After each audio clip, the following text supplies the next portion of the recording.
Hey, welcome back to another Scope Creepers podcast. My name is Aarimous, and today I'm talking to 2NerdyNerds. They have been longtime friends of mine through the internet, having been, they also stream over on Twitch, and so they've raided into me, I've raided into them. They are two of the most wholesome Twitch streamers out there. There'll be a link below in the description, both here on YouTube and if you're watching this on Spotify as well, to their Twitch stream. And you can check out their first commercial game, Supercat Cafe, which has an amazing 100% rating with 72 reviews. It is a delightful game. We talk about it a lot during this episode. And you can go and wishlist their upcoming game, Reclaim the Living, which we talked about in the later portion of the episode. I really enjoyed this podcast. I knew I would after watching a bunch of their live streams and kind of being a part of their community. But once we got into the gel of things and started just talking, I completely forgot we were in a podcast. I hope you enjoy it. And without further ado, let's get into it. But I guess my first question for you all would be, how did you get into game development in the first place? Like, a couple who is working on games together is, I thought the dream might have been for me to like make games, but maybe you're living my dream where like my partner also wants to like make games and specifically do the art for me. So how did you both get into game development? Well, I mean, I think the way that we got into it is, I would say by chance, but also because we just happen to have such complementary skill sets, right? Yeah. Like, I have always been drawing and illustrating, and I love playing video games as well, so I would have an interest in that. Yeah, it was the skills, complementary skills, plus the fact that we both love playing video games together. It just kind of happened. And there was this one moment of, I guess you could call it inspiration. We were, this was shortly after Vampire Survivors came out. We got it, and I got playing it, and I was hooked. And then I was like, Celine, do you want to take a spin? And then she did, and then she passed the controller back. Then I played around, passed it back. We just passed it back and forth for like a whole day. Like, suddenly, it was 2 a.m. and we're just playing rounds of Vampire Survivors. And at the end of it we were like, that conceptually and even mechanically, that's such a simple game, but we got so much enjoyment out of it. Like, could we do this? Could we come up with a simple, actually feasible idea in terms of scope and make it happen? I feel like that's kind of where it started. Like, yeah, I think it was at that moment. I think because we had played for so many hours that we kind of had started to come up with little ideas of like, because we were laughing at a lot of the little jokes and the names of things, like the pigeon, and things like that. Yeah. So we were just thinking, oh, what if it had this, or what if we had that? And they're like, well, could we try to make that happen? And I think it just kind of one thing led to another. And it's funny to hear you say Vampire Survivors, because in my own game development journey, that was the first game that I saw, and I was like, I could have made that one. And I think a lot of us felt that way seeing it. Yeah, literally, then I went and made it. But like, that was the first time I was like, oh, I see the core fun. I can feel that core fun. I felt the same like immediate pull of like, oh, I played that game for like 4 or 5 hours just straight, just kind of like almost like pulling a slot machine lever in that game. And also thought, hey, I could probably do that. So it's really cool to see that we had a similar starting point. It's funny because so you also got inspired by that, and then you went and made it. I don't know if that was your first attempt, but you went and made it. You've released Chess Survivors. We tried to do that and failed. You went too ambitious right off the bat. What was the initial concept of that failed game? What was that idea? So Vampire Survivors, but we wanted to take the evolution mechanic where you combine in Vampire Survivors, I think you combine different weapons. I don't know if I'm imagining that, or maybe it was an weapon and an item, whatever. We wanted to take that and make that the focus of the game. So you had your arsenal of weapons. For example, you had a sword and a fire staff, let's say, and you could modify a sword with a fire staff.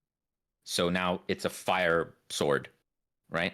And that was the whole concept. So you keep combining them and making crazy things.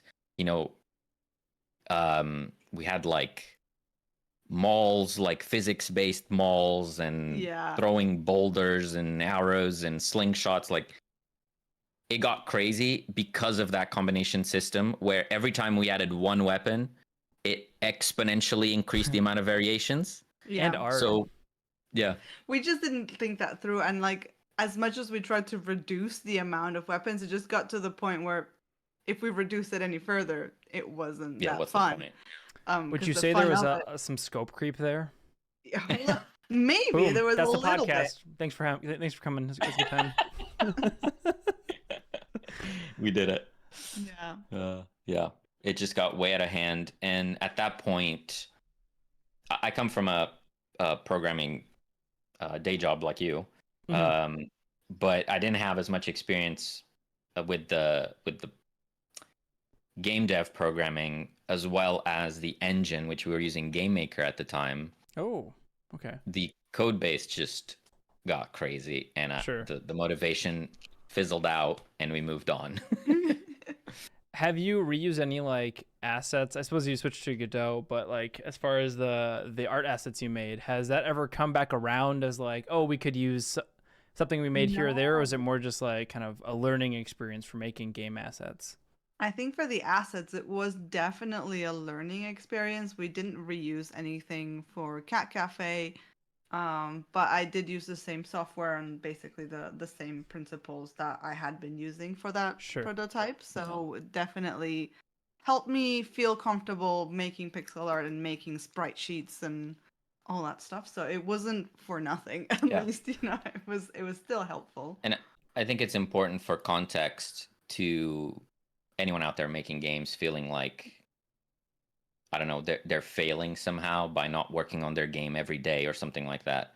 After that quote unquote failure, we did not do game dev for probably 6-8 months. Motivation down, we failed, that sucked. But then one day, Celine really wanted to make the Cat Cafe game, and she pushed me to pick it back up again, and that's where we came back to it. But even us, we somehow succeeded in releasing a game. It's not all roses at the end of the day. So looking back at that first project, how do you feel about it kind of in the context now? You were saying that it felt like a failure at the time, gave it some time, we walked away and found some inspiration for a new game. Looking back at it, do you still feel like it's a failure, or do you have different emotions that have kind of matured over time? Yeah, for sure. We learned so much. Yeah, I don't think it was a failure. I think it was super fun to work on while we were working on it. It was so silly and it's just so goofy, although the combinations that we got to make, I still think it was a fun time, even if it didn't turn out to be a finished project. I think it's great. Yeah. And we also matured from a game design perspective. I don't know if you also experienced that, going from your first game to trying to going to Hexagod and potentially your next project, but you start thinking about the design completely differently. I don't know. I feel like the biggest thing it did for me was like it changed how I looked at other games. Yeah. Like I see things like Noit is my example of a game that I look at. I'm like, how? Literally how? I don't know how that game runs. Like I know they did custom coding and stuff like that, but like sometimes I see Vampire Survivors. I'm like, oh yeah, I know how I could probably do something like this. The scope and scale of all those combinations, that's probably gonna be the hard part. But like, I look at Noita and I'm like, I don't even know how.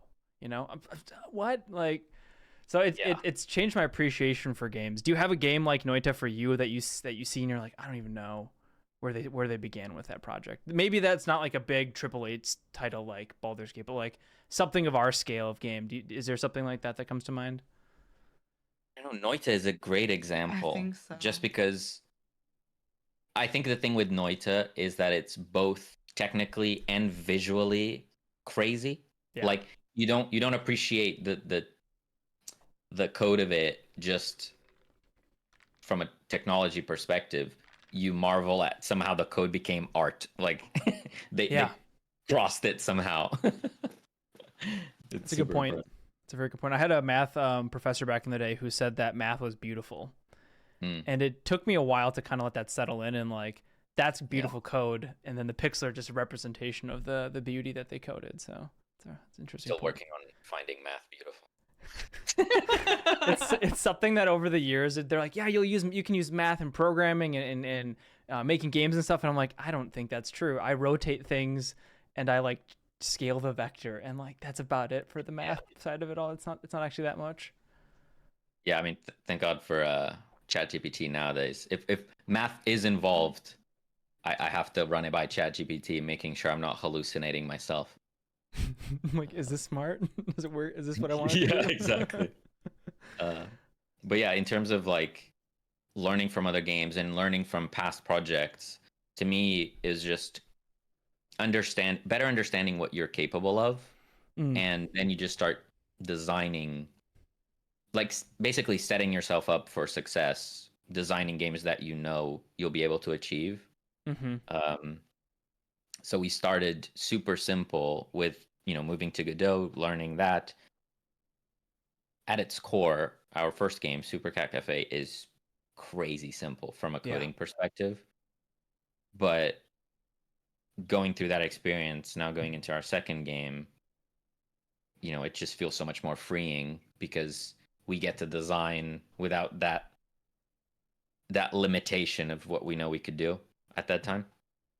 It's super freeing. Just so you like a proof of concept that you can do it, and now it's then like, how can we build on top of that already success we've proven to ourselves? Going into that game, can you talk more, Celine? It sounds like that was kind of your idea. Can you talk about where that idea started from, and maybe how it differs from where it ended up? That second part might be a big question, so maybe start by like, where did the idea come from? Well, I think I was wanting us to keep working on games, even though, our first project was not going to keep moving forward because it was just over scope. So I was thinking, okay, if we want to get something done, we need to do something so simple that we can just wrap it up quickly, So I just kind of went back to my childhood, I guess, just remembering how much fun I had playing like games on like Cartoon Network and the Disney website, like all that stuff that just spent hours on after school. So mini clip, addicting games, armor games, Oh so my gosh. I'm like, I'm sure we could recreate something like that with a cute little spin. And so I just kind of, my favorite one was the Lilo and Stitch sandwich stacker. So I thought like we could totally make that. The mechanics are so simple. Like at the very, very minimum, we could do that and just have fun with it. I still didn't at this stage think this was going to be a commercial game or anything. I just wanted us to finish a little project. Yeah. So I just kind of did some sketches, some doodles, kind of showed it to you, and asked like, do you think you could do this? And you were like, I don't know about that. I'm like, I'm the roguelike player. I'm out there playing Slay the Spire, Risk of Rain. She comes to me with a where's the replayability here? Exactly. I'm just like, I don't know how to take that and make a game out of it. But eventually she convinced me. Yeah, I then basically did a mock-up of what the game would look like with the pixel art like properly, and I'm like, do you see? This could be cute. And you're like, okay, fine, let's try it. And then it worked out. I think there's still, it ended up having a lot more of me in the game, even if in Celine's head it was more about the sandwich making and being, a cute, cozy experience. Somehow I shoehorned like arcadey mechanics and jumping and crazy score and all that stuff. No, but I think that made it interesting and added a little bit more depth to it than if it had been just all you're doing is a very simple idea that I had at the start. So that's great. I guess in terms of both of our experiences, you're talking about the dream working with a partner. There's definitely that percentage of the time where you do disagree, and that's not an experience that you have, right? You have full control. Yeah, I get Twitch chat giving me ideas, and I can just be like, no, I'm okay. Like, nah, it's fine. I get Celine coming up with ideas, and then chat egging her on, so I can't say no. Oh yeah. I think if chat agrees with me, you're like, might be a little bit too out of scope. Yeah. Do you think that disagreement is actually? I'm not going to ask a leading question. How do you feel about that disagreement? We'll ask just an open-ended question. No leading questions here. Like I don't know. Usually, I would say 99% of the time we just work through it. Yeah. We find middle ground, or we test out both ideas and go with what ends up being best. Yeah. But I'd be lying if I said sometimes there wasn't friction. We're passionate about it, so. I think it's more difficult to talk through conceptual ideas when we disagree, like conceptually on something, whereas if it's something more like solid, like you say, I like to just let's see both and then we can see what looks better. Yeah. But when it's stuff that's not even, it's like ideas about the game that like what could we do with this, or about mechanics that have not yet been implemented, it can get a little bit more difficult to try to see the other person's point of view, I guess, because it's like in your head. It's too abstract, yeah. When you're both coming at it from different perspectives, like you're coming at it from art and you're coming at it from like a programming standpoint, and like the art budget of something is very different than like, oh, that's one line of code, and then you're like, well, that's like I had to build like 80 cats then, like I can't do that, like. Funny because I feel like the dynamic has shifted, where in our first game I was learning Godot from scratch. Yeah. So, to be fair, Celine was learning pixel art as well, but she's been drawing for a long time. So often Celine would come up with ideas and be like, we can't do that. I have no idea how I could do that. Could I even draw that? But now it's 400 frames of animation. I can't do that. But now it's completely switched because I feel pretty confident with Godot. I'm probably not going to do it exactly right and performant, but I know I can do something. So we have an idea. I'm like, yeah, let's do it. And someone's like, wait, I need to draw what? For me, it's the 3D stuff now. Then I'm like, how do I make a whole mansion? How do I texture that? Yeah. Sure. But no, it's cool. I think looking at Supercat Cafe, one of the things I'm left with is how incredibly restrained you were. Like I could see that idea turning into like Balatro, but a cat cafe. That's because you could. That's only because I said lasers. I said cats shooting lasers out of their eyeballs, and Celine was like, "No, I don't think so." Like literally. It's not the vibe of the game. Could have been. But I think the restraint part of it is in my head, it's like a huge plus of it. Like you took the idea that you wanted to do, you added like, in my head, it's like a very cozy incremental game, like a very lowercase I incremental. Like you're slowly gaining more money over time and more cats and more decorations and stuff like that. And it's like a very satisfying loop that you can feel your love for cats all over that game, and your like love and care for the little moments and like the small little dopamine hits and things like that. So even though it's maybe not the roguelike you want it to be, you nailed some of the dopamine vibes that you do get from opening a chest in like a Vampire Survivors. And I think when I play tested the game, that's kind of what I said to you at that point as well. I was like, this is incredibly restrained, and I think that shows through in the final product, and the fact that you have 70 some 100% positive ratings on Steam, which is absolutely crazy for your first game. We're so unbelievably proud of that, and I think the main reason for that restraint was because we just kept telling ourselves we just need to release this game. Let's not add more scope. Yeah. We said we're gonna do this. Let's not go overboard. Like we were very like I don't know what the word is, like prescriptive on like how much we were adding to it at every stage. Yeah, and I would say even so, it went a little bit over scope. Yeah. Some of it through feedback, some of it through us just wanting to make it a little bit more special. Mm-hmm. But yeah, our main goal was to just publish a game at any cost and we did it, luckily. Who had more of the urge to do scope creep on the project of the two of you? Or did that shift back and forth depending on the day, depending on the week, the feature? Like, was there one of you who was like wanting to do more or different things or less, or how'd that balance work out? I think it depended on the feature, where Yeah. I would push for those more arcadey or roguelikey stuff. Like I wanted crazy upgrades so that by the end, the cats were doing everything for you. You didn't need to click buttons anymore. And Celine was like, that's just not the game. And then like, I think I thought it needed more customization options, more of that. Like just in those cozy games, like you can add more decorations, you can add more outfits, more cats, like more of that kind of, not necessarily like game mechanics, but just more cute decorative stuff. Yeah. Customization. Yeah. So I'd say we balanced each other. Yeah.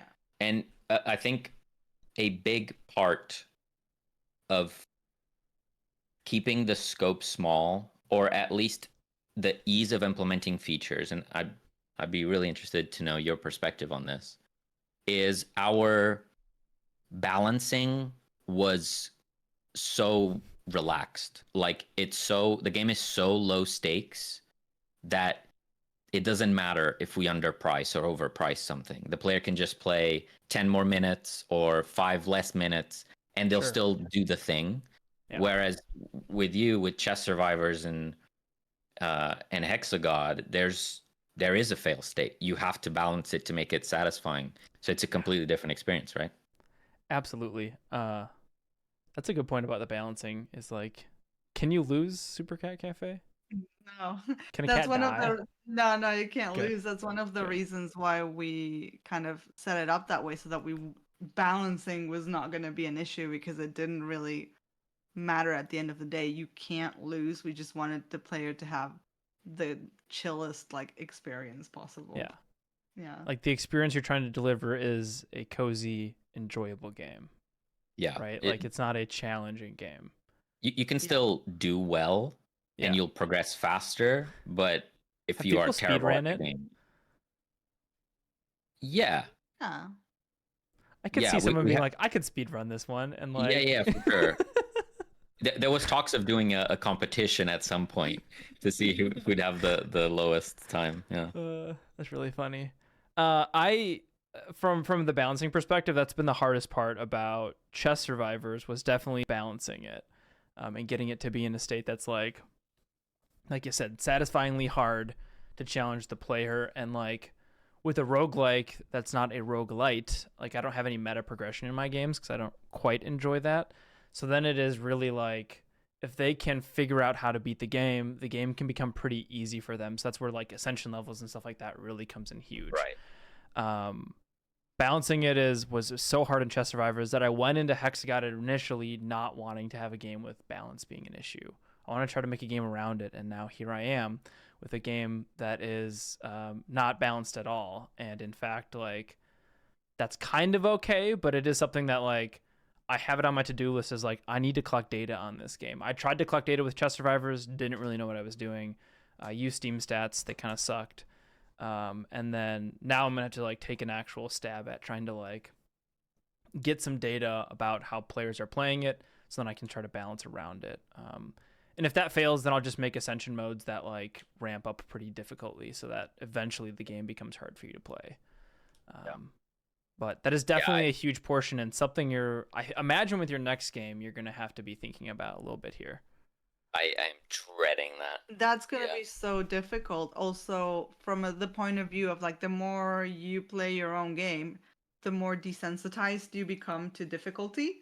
Yeah. So in some ways, we are trying to keep the playing like experience fresh for me, so that like I can kind of come in sort of not know. I mean, I will still know what the game is, what you need to do. Like, so there's still a lot of, I guess, advantages that I would have as opposed to a completely fresh player. But I haven't been testing it as I'm building it like you are. So at least my experience will be fresher than yours, right? So like I could give some feedback, but then yeah, the more I play it, then the more desensitized I become to it too. So then we have no idea.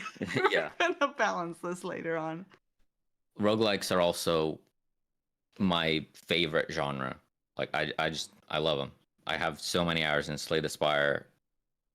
Whenever I talk about it, I just want to boot it up again. Yeah. And Oh, I'm playing it right now, actually, on the side. And the roguelikes that hook me are the ones where I cannot win until I figure them out. Yeah. Right. And especially over time, as the genre became more popular, it's so common for me to try a roguelike and win my first run. And many are designed this way. You just win your first run. It's the tutorial phase, basically. Yeah, and then maybe there's meta progression, so roguelite, and gets a little easier. And then some ones, I feel like you can win every run, and that's how the game is designed. Which I just don't like it. I had plenty of roguelikes where I play one run, I win, and I'm like, what? Why am I gonna keep playing? I don't get it. But now that I'm actively designing one, I kind of get it. It's difficult. It's hard. It's difficult to design a game where it's satisfying to lose, basically. I think a special shout out to Wild Frost, I guess, for I really enjoyed that when I first tried it. That's a card game, right? Yeah.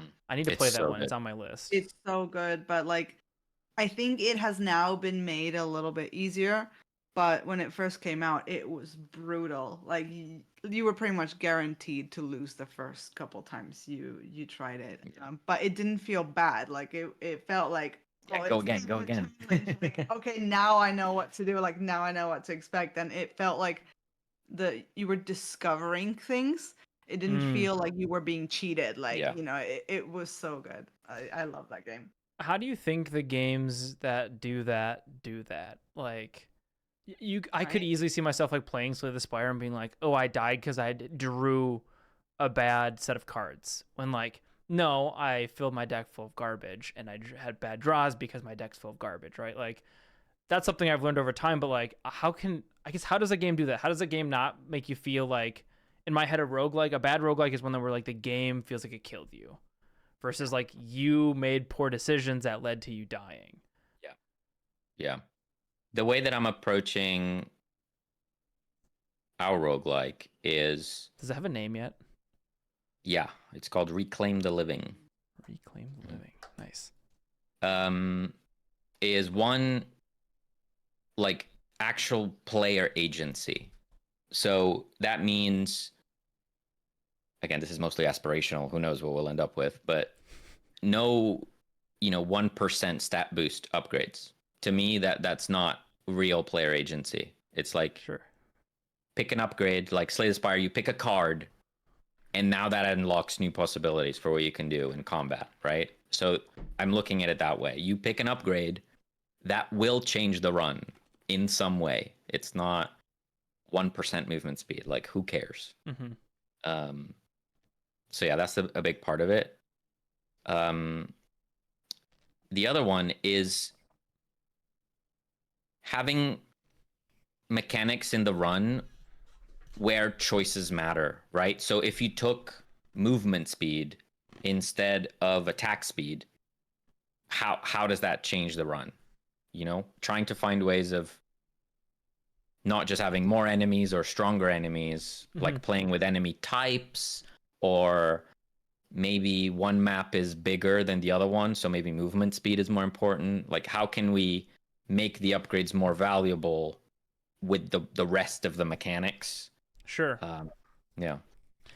How do you think that like something like Slay the Spire has done that? Because I feel like Slay the Spire has that. I have my ideas, but I'm interested to hear your thoughts. So I think Slay the Spire in terms of enemy types is a great example. Like the elites, making the elites valuable, right? So like when you're in the later stages of a game, you always want to go for the elites. Yeah, you want to go for 3 elites. You need the relics. Yeah, you need the loot. Yeah. Yeah, you don't want to avoid them. Yeah, but at the same time, they all have kind of like you'll have certain decks that cannot beat one type. Knob can just ruin a run as a defect. You're like, oh, I guess I lose. Shoot. Yeah. So I guess that's an interesting example because you can't see what you're facing, so it's not like you can prepare. You do get to see the final boss, which I think is interesting. It is interesting that you can't see the elites though. That promotes like a more balanced deck, I guess. Yeah, it gives you like I've had the thought of like, oh, if I go against Knob or like those three, the ones that like the three little like I guess they look like the Ethereum symbol for those like three that kind of trade off who's attacking. You have to like think about if I face those, what do I need to beat them? Like you need a little bit of AoE if you face them, or you need some good attacks if you face Knob in the first act and stuff like that. So yeah, that's I also think the map system. I mean, I would bet that map choosing your path system existed before Slay the Spire. I mean, FTL had it, I guess. Yeah. So they probably didn't invent it, but it adds so much to the game. You can choose how much combat, how many elites, do you go to campfire? Do you go to the shop? You always feel when you lose like, damn, I shouldn't have fought this elite. It was my fault. I should have gone the other path. Yeah. Because you're choosing your path, and that gives you literally the agency of the game. Yeah. And like you choose the pacing, I suppose, too. Then. Yeah, the way that we're tackling that in our one is, and by the way, our game is very much like a Vampire Survivors type game, Horde Survivor, whatever you want to call it. It's cool to see you go back to that initial idea. Yeah. Now we can do it without maybe some things. Yeah. Like that, so I mean, we'll see. Yeah, we'll see. It is scope creepers. Yeah, we gotta. We've been on the show, so now we can do scope. Yeah, now you can. I'll give you a badge at the end. It'll be great. Nice.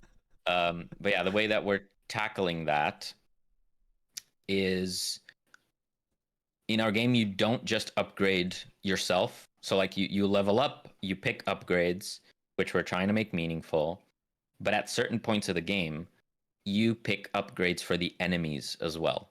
Mm-hmm. So the enemies grow in power with you, and you get to pick your poison. So we're hoping that also helps in the idea of player agency, and you're going, damn, why did I pick the super fast zombie upgrade? Yeah, that was totally my fault. Or why did I pick the add 100 zombies to the screen?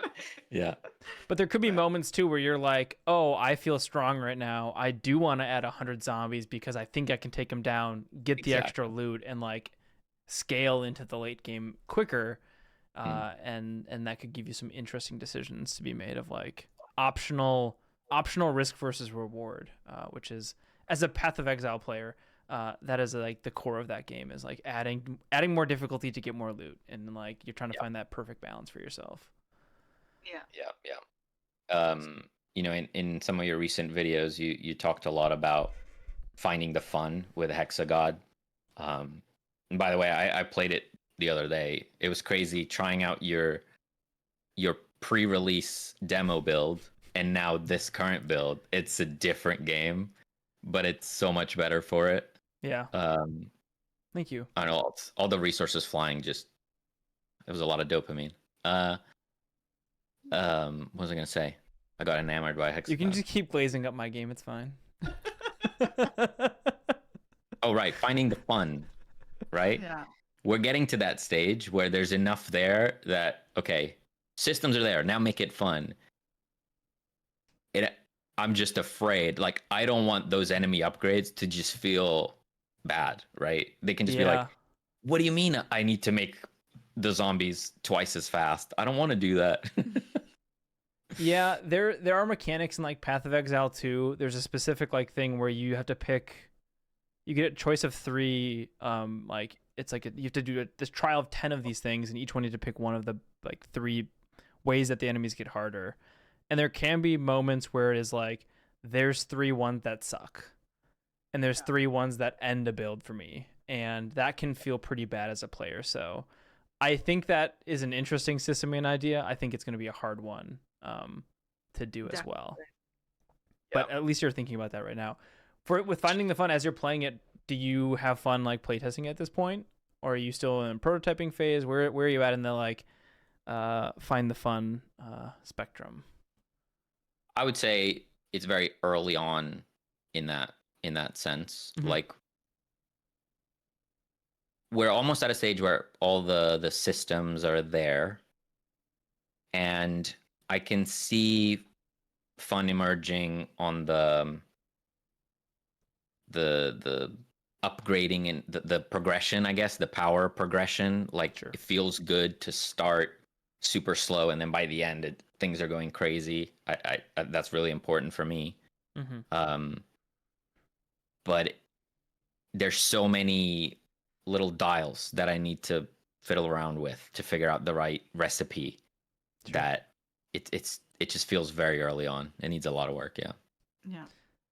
And then from the art standpoint, this seems like you were, I don't know what your first game was, but Supercat Cafe was a pixel art game. This one is not pixel art, right? And it is now No. like 2.5D, which I think looks really cool. And like there, it looks cool enough from like, Hexagod could be this. And I'm like, no, stop. You know, we can make the game more fun and we can worry about art later. How has that art transition been for you to kind of learn a whole new, maybe a whole new half dimension, if you will?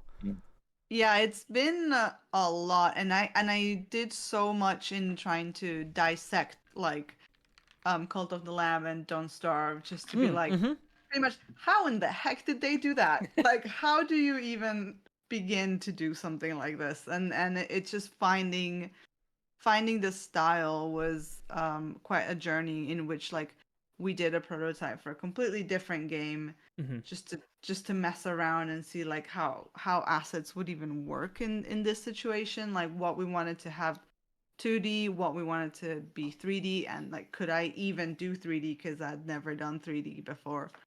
Blender's weird. Blender's weird, and It's I magic. still get It's like it shaders wrong. for me. I'm just like, I don't know. I swear, like every export, I always get it wrong the first time, and I have to do it again just because I haven't ticked that one little box, that you gotta do. But I feel like Blender for me, I click a key on my keyboard and I'm like, oh no, it's all gone now. Oh shoot, what is it? Where'd that menu go? I pressed K and now it's gone. Oh no. I'm like, it's all flipped upside down now. Like, how do I even get it back? You turn your own monitor around, like, okay, cool, we're back. It's been crazy, and I think the biggest challenge has been the texturing, because even though I learned how to make textures and apply them simply, like with just a sheet with colors and gradients, that's not how we want it to look. We want it to look hand texture, and so you basically just jump to the most difficult way of texturing 3D assets, like right off the bat. So it's been a journey, but I think so far so good, and we'll just have to see if my method keeps working. It could prove to be a viable pipeline. Yeah. That I've got going. Yeah. For me, working with Godot, the 2D to 3D transition was pretty seamless. Like it still uses the same node tree structure. Yeah. Like you add an extra point to the vector. Vector 3s, not vector 2s. Yeah, it's not that big a deal. The part that scares me is what comes after, right? When we export the game and someone tries to run it on a potato, will it work? I hope so. Will it explode? Yeah. That's the scary part to me. And even just with Cat Cafe, we've been looking at potentially porting it to consoles and stuff. God, what a good Switch game that would be. Right? Exactly.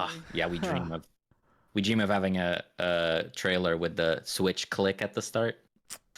Yeah. Maybe one day. That's aspiration. That's a good aspirational goal. Yeah. Sure. But just with Godot alone, that's already difficult.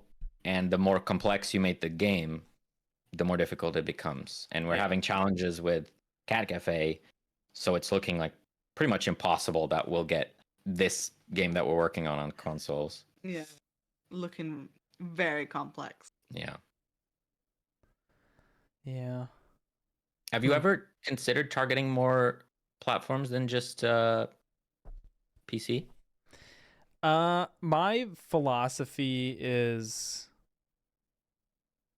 worry about making a game that's good enough and successful enough financially on Steam to warrant putting it onto a different platform, I suppose. Right. So no, I haven't really considered it at this point. Just from a I would probably need to make a game that would like fund me for a year, and I'd be like, oh yeah, which is like, I guess Chess Forever has almost done that, but I need like a game that makes like $30,000. I'd be like, okay, this game I should try to start getting on other platforms to like expand the reach and stuff like that, or even just like using spending some time to make it like certain games like mobile friendly could be a decent strategy.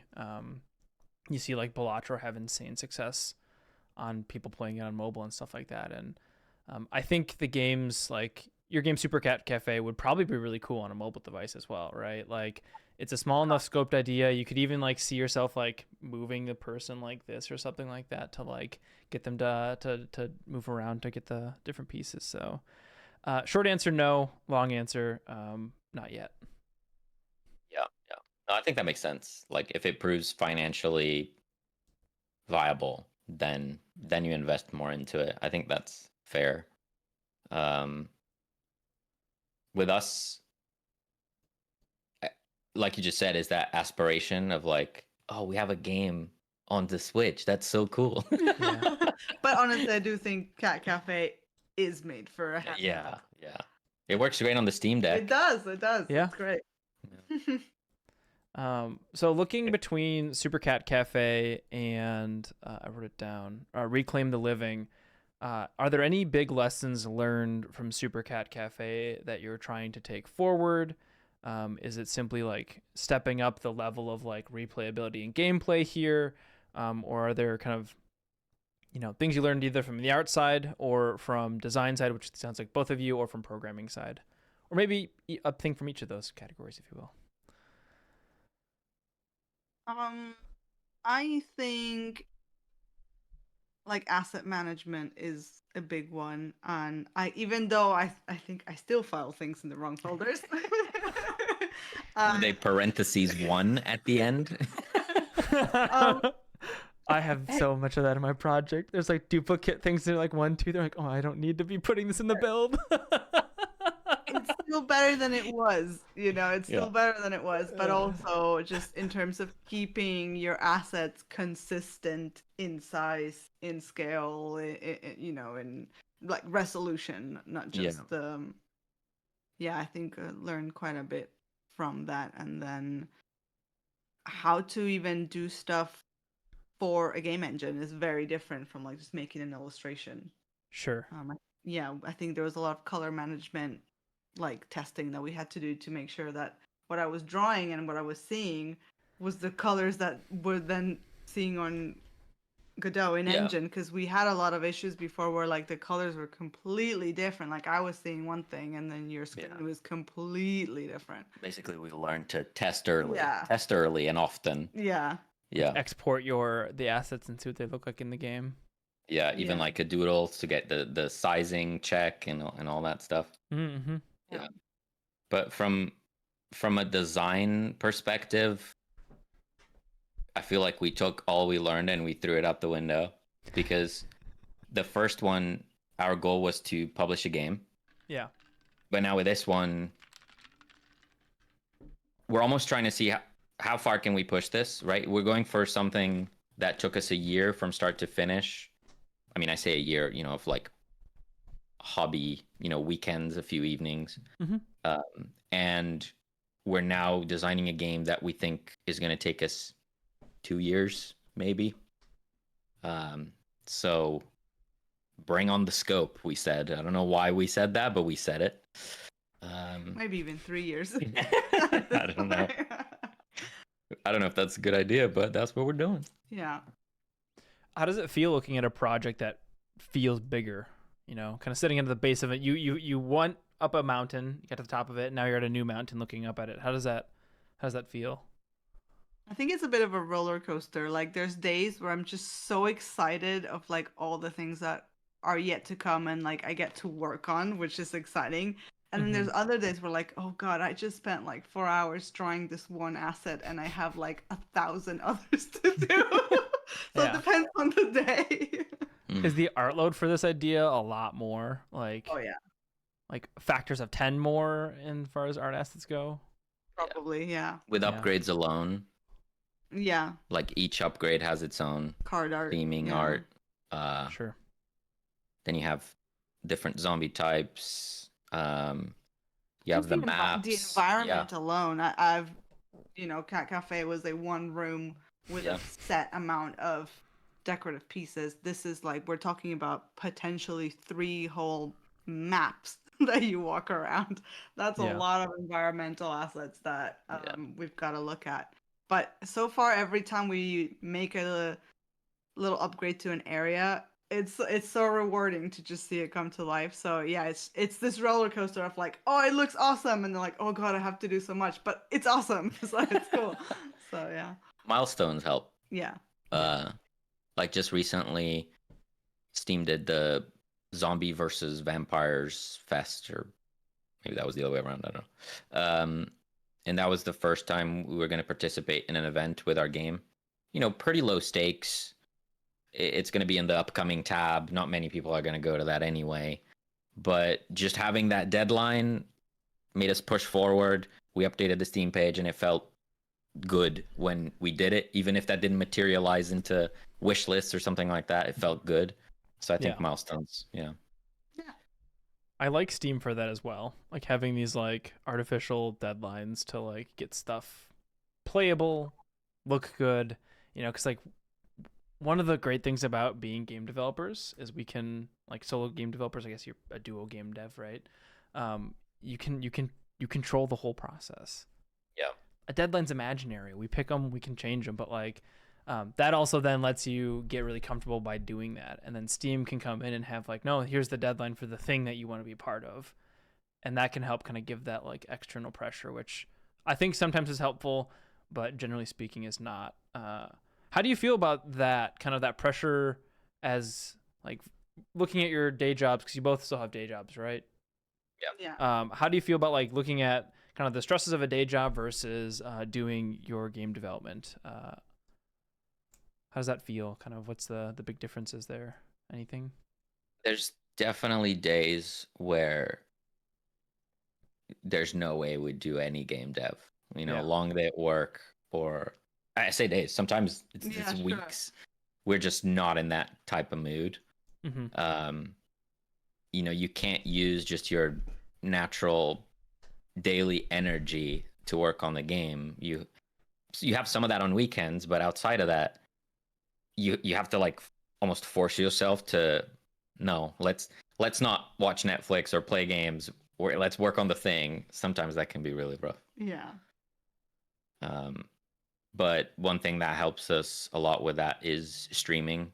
Mm-hmm. Streaming on Twitch and having a schedule. Doesn't matter if we want it or not. We're going to go live and we're going to work on the game.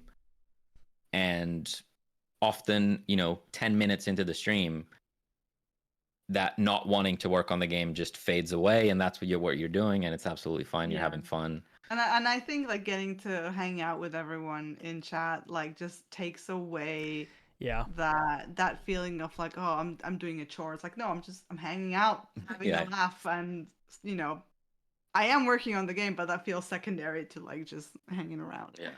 That's cool. Yeah, seeing when your regulars show up, you're like, oh yeah, people care. People are excited to see you. You're like, that's like it's a good little like boost to see people show up and stuff like that. From your perspective, working full time, right? You pretty much do full time on game. Yep. I'm also super interested from that perspective. That's what you do. You wake up in the morning, have your coffee, and it's game dev time. Are there days where you're just like, nah, I can't? Yeah, absolutely. There's days where you're like, nah, I can't. And that didn't like thinking back to have a full-time job, there were days where I didn't want to do the job, right? I showed up and you could phone it in. You could join the meeting, still have Twitch open, be playing Slay the Spire, X, Y, Z, right? Like hanging out, having a good time, just kind of phoning it in, doing the minimal amount of work to get it done. You can't really, I mean, you can't, I have done that, but the different feeling is like there's like a guilt to it all. You're like, I should be working hard right now. I'm doing something that at this point is still temporary, even if temporary is like a year and a half, 2 years longer.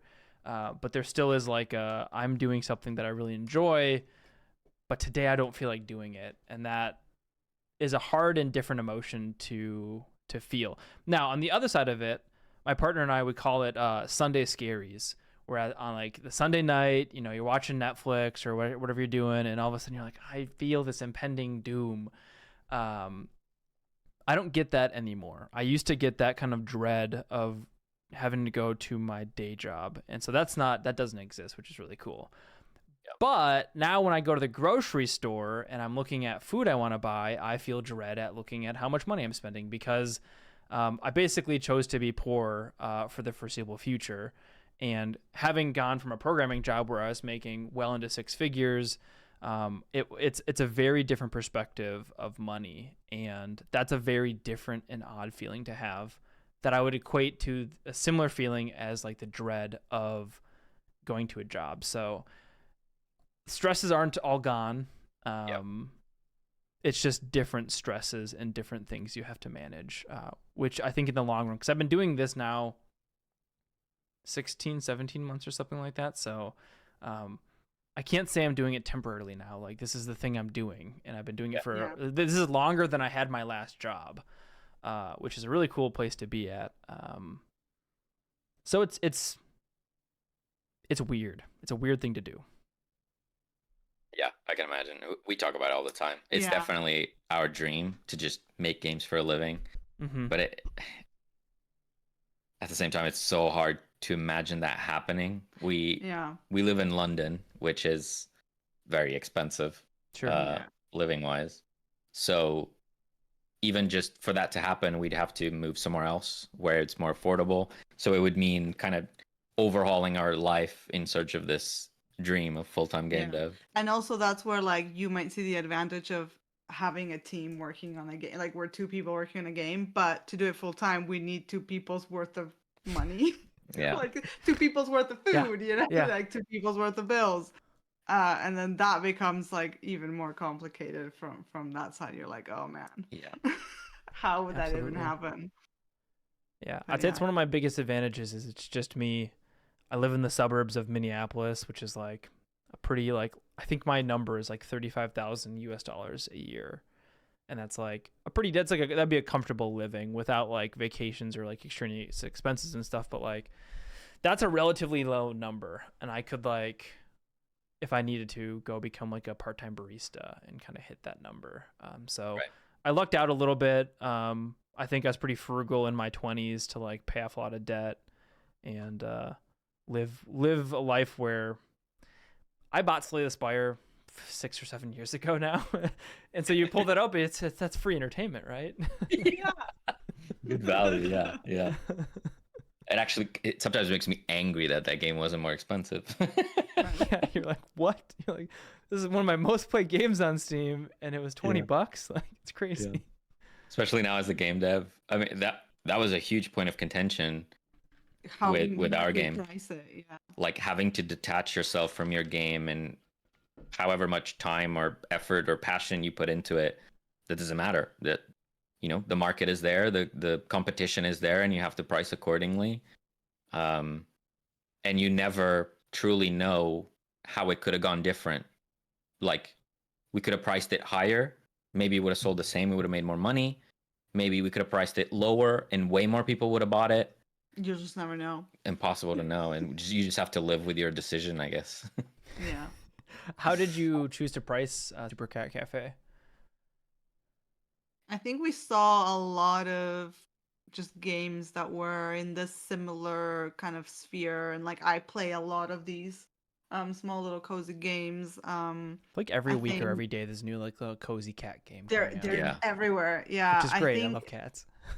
My benchmark for it was Minami Lane. I played that like a whole weekend straight. It was super cute, but at the time it was very short. It was very like a weekend game, which is I thought ours is like a weekend game. Yeah. So I kind of thought that in terms of quality and just the gameplay time, we were in that sort of ballpark. So we said, okay, around here. Then I think we did a little bit more, just more research and comparisons. Yeah. Yeah.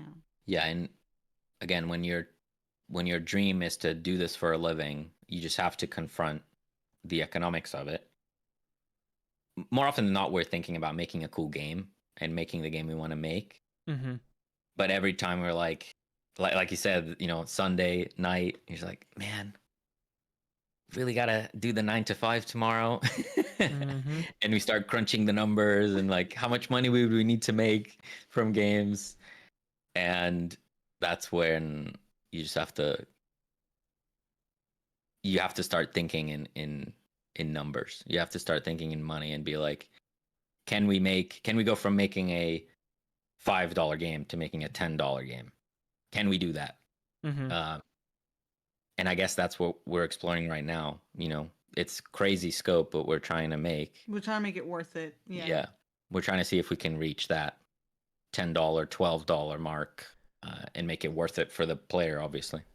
Yeah. I talk about it in my head as like a logarithmic scale. We're going from like a 5 to a 6 is 10x in success, which could be 10x the players. You could have the same player base and it be, twice as expensive, and that brings in more revenue. But it's like trying to figure out how to do those things where you can like level up the game development, whether that's good packaging, such fun gameplay that it doesn't matter what packaging the name looks like. It's just like such a fun game that people can't help but play it. What's that that Number Factory game or something like that looks like it's straight out of the 90s? Like you're like you see that, I see the number of reviews, I haven't played it, but I'm like, that game has to be fun. It looks like that and it has that many, it's got to be fun, right? Like and confirm is fun. yeah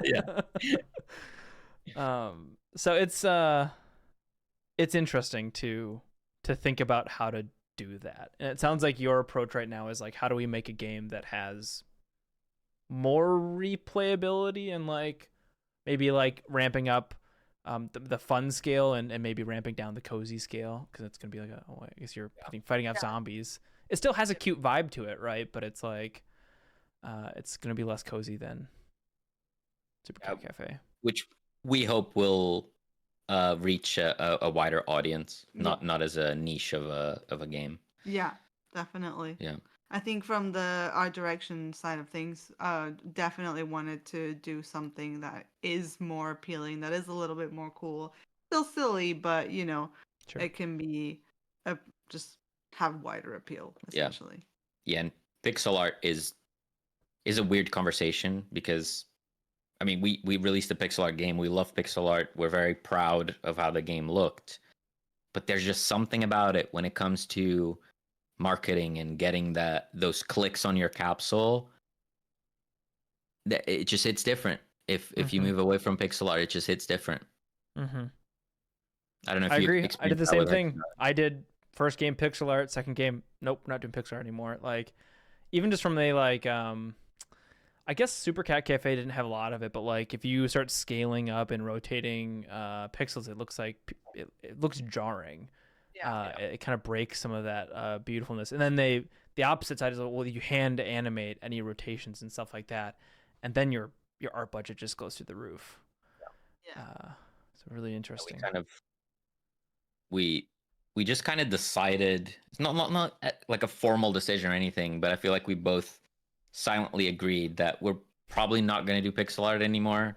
I think unless the game really calls for it, unless you're like, this has to be a pixel art game, I don't think we would. Yeah. And also, I feel like when you dip your toes into 3D, it's hard to go back. You're enjoying the 3D. I think 3D games are a lot more marketable. Yeah. Yeah. Like a screenshot of a 3D game looks a lot better than a screenshot of a 2D game. Yeah. I'm not saying won't do 2D art anymore like we're doing now. We're doing 2.5D. Mm-hmm. But for that marketability potential, in my brain, I'm like, why would we ever do a flat 2D as opposed to 2.5D? Yeah, I'm gonna use you as my guinea pig and keep checking in to see when you figure out why wouldn't we do that. Like there's probably something, right? I don't know, but there's like there's something along the line, and maybe it's like, oh, we blew up 5 people's graphics cards or something, like okay, that's why we're not gonna do it. I hope that's not the case, but like I imagine at some point, like hearing Jotson talk about doing 3D and stuff, and he's done like 2D games, and like he's like each of them have their pros and cons, and like hopefully the con is not something that's going to be like too hard for you all to overcome, but you're going to be my guinea pig so that next time if I do a 2.5D game, I can like, hey, any pointers? Sure. I feel like I'm also a guinea pig for Celine because we did our first game. It was a small cozy game, and now we're doing a big scope for us action roguelike. So if it fails, I think I'm going to be stuck making cozy games for the rest of my life. So I have so many cozy games. I think I come to you with a cozy game idea like once a week at least. We could make this, or we could make that. Do you have a whole notebook full of ideas that have like things, or do you We just have let a the idea massive come and then it kind of well- flows off and bounces away? Yeah. Oh yeah, I mean, it's pretty. You have to scroll a lot. Yeah. I think I mean I haven't added most of mine because I don't think we'll ever make. I don't think they'll get approved. But I think right now is like 20, 25 ideas. That's not that many. Yeah. And it ranges from like actually fleshed out could be a video game to You're like this is a sentence. yes, like a game title. I can give you one of the latest ones. So this would be a dungeon crawler, and the name is "Would You Still Love Me If I Was a Worm Crawling Through a Dungeon?" That's all we have. That's the game. I don't know what else. I'm a sucker for a long title game. You know, seeing like a game about digging a hole, I'm like, it kind of slaps. Like there's like also like the great one word name like Balatro, right? And then it's like, but like a nice long, it like has a certain vibe to it. You're like, it's gonna be a little like that game in my head sounds a little janky, but like full of love and care. And it's about a worm, and you're like, okay, my mind thinks of playing that like worm game as a kid. With my friends like sitting next to me, all crammed on one chair, like playing the keyboard and stuff. Yeah. So that's awesome. We're at about an hour. We can keep going. I have nothing going on, but I know it's getting a little late for you. So how are you looking on time? Yeah, I mean, I don't know if there's anything specific we want to bring up, but we can keep going if there's anything else you had planned or. I don't. I usually do. I'm trying to come up with like a fast round in this. It's like the end of a podcast always, right? Someone's like, all right, here's the fast questions. The one question I've asked so far is, what's a genre mashup that you want to see that either hasn't been done well or like hasn't been done at all? My answer is a ARPG game that's like an extraction ARPG game. So Path of Exile, but you go and like you have to get your stuff out of the map, and it's like a dangerous place. And if you die, you lose all of your stuff and have to go back and like do it all again. Nice. But like not Tarkov, like top down kind of, you know. Yeah, classic ARPG. Yeah. Let me see. Do you have any thoughts on that? One thing that, I mean, I don't know if you get this as well, but you know, trying to go to sleep and sometimes they're just random game ideas floating around. What about this? And your eyes pop open. Like, One that keeps coming back to me is, I don't know if you ever played Helldivers. Yes. Yeah. Yeah. So they have the whole like the campaign aspect of it where you have certain factions invading and then the players have to react to it to like push back the invasion, and there's multiple fronts and all that. Much more like a global game right now too, right? Like that's what they're doing. Yeah. I think Helldivers 2 just had like some new invasion come in or something, right? Yeah. And I think that is untapped potential in the indie sphere, because you can add multiplayer adjacent, like community driven events, but they don't need to involve real-time multiplayer at all. It could be tower defense, it could be an ARPG, it could be whatever, and the only thing you have to communicate with a server is, did you win, did you lose, and then have it affect the grand campaign where every player is involved. Yeah. I feel like that's a smart way to do multiplayer without actually doing multiplayer. It gives players these like anchored events that happen and you were there for them. Yeah. Oh, that's when we unlocked this new thing. Okay, the second portion of the campaign is now unlocked for everybody because 1,000 runs have been beaten, and now we've unlocked Chapter 2. And then you as the dev are working on Chapter 3 in the background. My friends were talking about Final Fantasy 14, and there was this point in Final Fantasy 14. I didn't play it, but they said that they like ended the old like storyline and server, and everybody was like logged in and logged on as basically they like relaunched and kind of rebranded and like redid all of their old stories so they like make sense kind of with the new content. And there's this moment where everybody was online. It was kind of like this it's like not a cataclysm, but like it was the end of this era and people had logged in for it, and like this really big kind of moment. And that's what kind of my brain thinks about when you say that, is like these things where you as a community are working toward and trying to achieve something that's greater than your individual run, which is, I agree that's untapped potential. Yeah. And as indies, we always have to watch out with multiplayer stuff. Like, what happens if your game has no players? Like, if someone boots up your game and there's no one else in it, it still needs to work, right? So if you do it smartly, that campaign, that invasion system, whatever, can still work. If there's only one person online, it could scale to that. And if there's more people playing, you just scale up the difficulty to match the global demand, if you will. I'm sure Helldivers does something like that, to like someone's sitting back there turning the dials to like make it feel a bit more thematic, or like have some sort of like climactic moment or so. Yeah. Backpack Battles comes to mind as well as an interesting like the asynchronous PvP where like you could have a meta of 20 people playing and their builds getting posted somewhere, and like you're just playing against those 20 people, keep playing, and like that could still be an interesting thing. And there could also be 20,000 people playing, and it would still be like the game would support that in an interesting way. Cool. How about you, Celine? Is there any game genre or matchup that you're interested in seeing out there? Anything I come to think mind? it's very similar. I think I miss like multiplayer experiences that are not just like an MMO, that is not just like a shooter, or like I would love to see something where you have like let's say like a little city or something, and like you can change the world like around you, just on like your own activities, like again kind of like what you say, like you don't have to see everyone or like be in the same place as everyone, but like you can do stuff you can still share it, and you can affect like the community or how the game looks, I guess. Or I don't know, I just feel like that's missing. And you mentioned Jotson earlier. I also remember a conversation with Jotson where he was talking about how realistically how many games you're going to get to make in your lifetime. Oh fuck. Yeah. And that was kind of eye-opening. We have all these ideas, but most of those you're never going to touch. Yeah, no.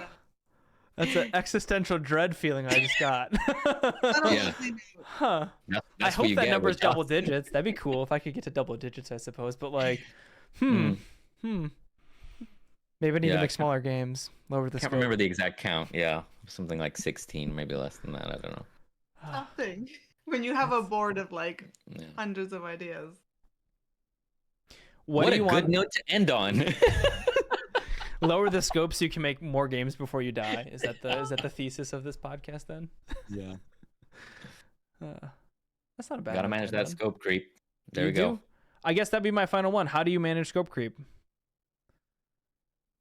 Or do you let it flow through you like evil?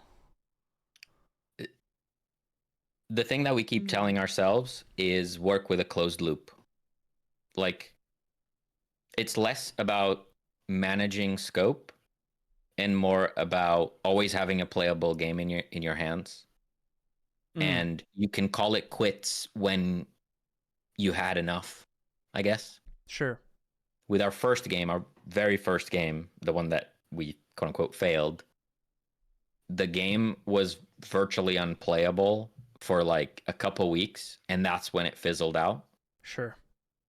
So if you focus on making small improvements where you can just stop and move on to something else, or maybe you say, no, actually it's done, I'm not going to touch it anymore. You can do that.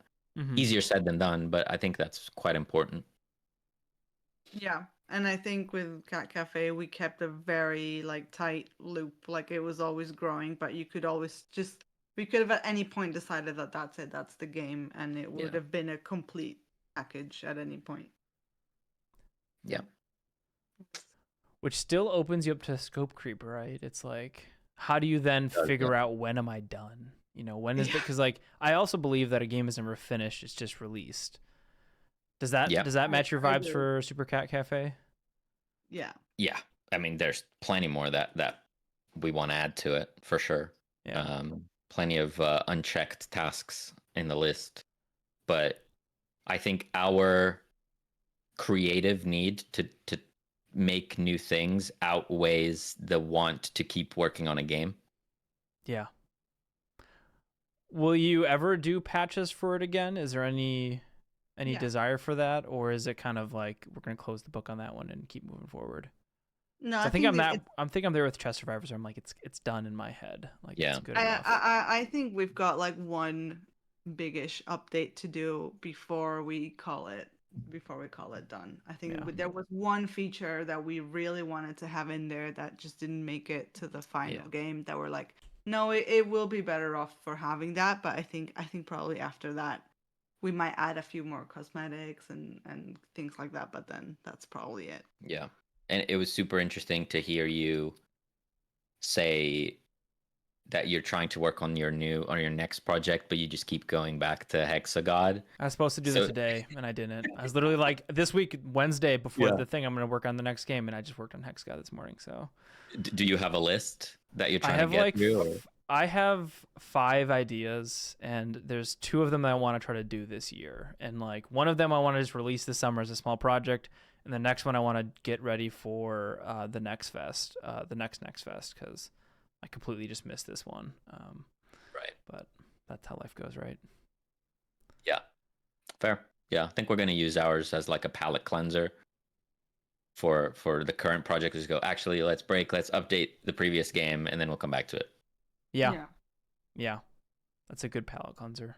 I think the problem with me right now is like I'm enjoying eating Hexagod, I guess, too much. It's like it's my pizza, and I'm like, I'll eat more pizza, it's fine. But like I'm not desiring to go and have my palate be cleansed with a new game idea. So that's okay. It'll come. It'll come. Yeah. Or I'll just keep working on Hexagod, and then that'll be it. Do we get a little hint of what's coming next, or?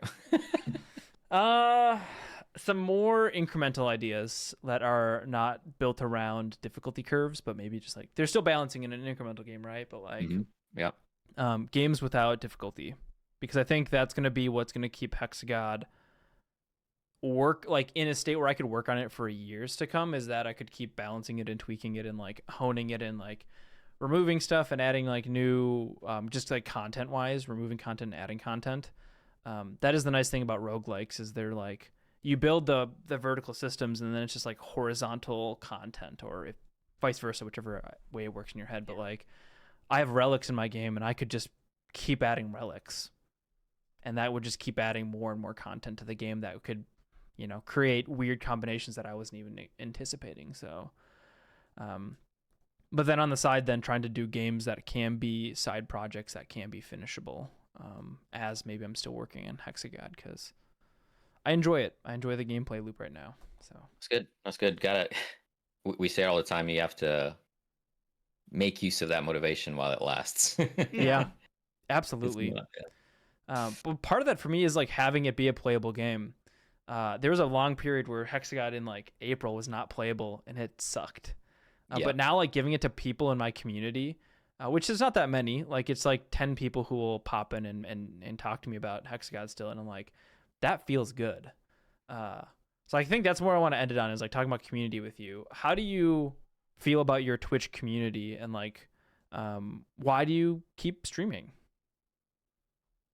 Not implying that you should stop. That's not what I'm implying, but like, why has it been something you continually do? No, I think it's great. I think we have been so lucky with the community on Twitch, and just like our regulars. Everyone has always been so supportive. Mm-hmm. Not just towards us, but with each other as well. Like I feel like we just keep egging each other on to try new things, to keep going. You know, like you can do it, or like just generally helping and just being kind. So that's not only motivational, but I think it just feels good. It feels like you're hanging out with your friends, because everyone's just so lovely. Yeah, you're not alone. You're not siloed working on your little project that no one gets to see. I mean, for me personally, I need the stream to keep actively working on the project consistently. I just need that routine. Yeah. So yeah, it's incredibly valuable. And like Celine said, we're so lucky that the software and game dev category is just filled with wholesome people that are just hanging out, supporting each other. But yeah, it's a huge motivation boost for me. It's like a weird life hack. Like stream so you get your work done. Yeah. It's great. I feel like in the abstract, I always thought it'd be like, oh, people are gonna watch me program and tell me how dumb I am, and no one really follows what I'm writing. In like every now and again, someone will be like, oh, your variable is misnamed there. I'm like, oh, cool, thank you. Or like, oh, what about this? Like, but most often people are just hanging out. They're just literally like just chilling. No one's like being like micromanaging your programming or anything like that, which is I guess a nice surprise.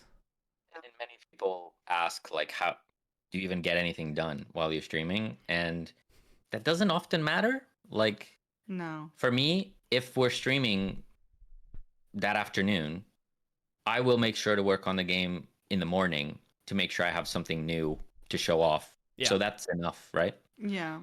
And again, even if we make little progress, it's that compound effect, right? Like it doesn't matter if you're working just like a little bit, a fraction of the time while you're streaming, and the other half you're just chatting. Like you're still working on it a little bit, and then that just, with time, it adds up, and you've got a game eventually, you know? So that's good. Yeah, I think that's really helpful to...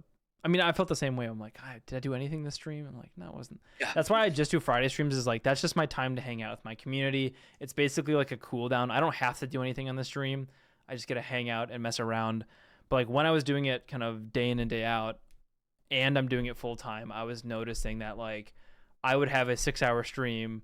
I'd work for maybe 2 hours of that stream and mess around for 4 hours. And then I'd be like, oh, that's my day.